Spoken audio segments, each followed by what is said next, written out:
Kari karamuru oh tapi kita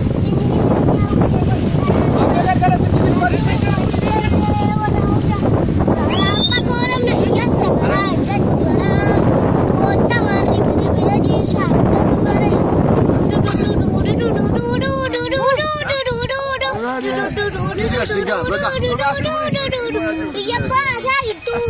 oh dah kormi para curi ala ganum bucu kita pakai